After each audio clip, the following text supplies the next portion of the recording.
Facebook post দিয়ে নিজের অবস্থান জানিয়েছেন সাবেক বেসামরিক বিমান পরিবহন ও পর্যটন মন্ত্রী ফারুক খান। কারাগার থেকে তিনি বলেছেন, শেখ হাসিনার জন্যই আজ তাদের এই অবস্থা।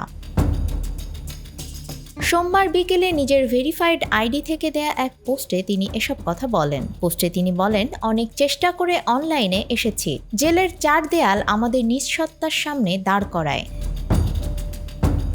তিনি লিখেছেন, অনেক কিছু বলতে চাই, কিন্তু এখন সব বলতে পারছি না। এতটুকু বলবো, শেখ হাসিনাকে নেত্রী মেনেছিলাম, কিন্তু আজকে তার হঠকারিতার জন্যই আমাদের দলের এই পরিণতি। দলের নেতৃত্বে পরিবর্তন এবং সর্বস্তরে শুদ্ধি অভিযান ব্যতীত কোনো ধরনের রাজনীতিতে ফেরা উচিত হবে না। শেখ হাসিনার আওয়ামী লীগ আর চাই না, বঙ্গবন্ধুর আওয়ামী লীগ ফেরত চাই। জয় বাংলা, জয় বঙ্গবন্ধু। তবে জেল থেকে তিনি কিভাবে ফেসবুক ব্যবহার করছেন তা নিয়ে প্রশ্ন উঠেছে। কেউ কেউ বলছেন আইডি সম্ভবত হ্যাক হয়েছে।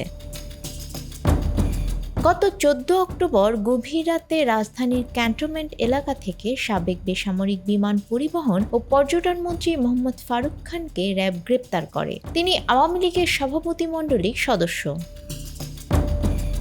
র্যাব ফারুক খানকে গ্রেপ্তারের পর ঢাকা মহানগর গোয়েন্দা পুলিশের কাছে হস্তান্তর করে। বর্তমানে তিনি কারাগারে রয়েছেন।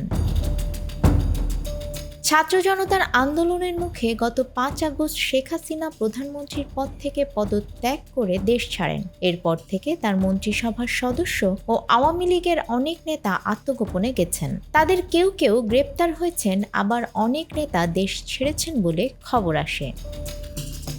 নিউজ ডেস্ক, আমাদের সময়।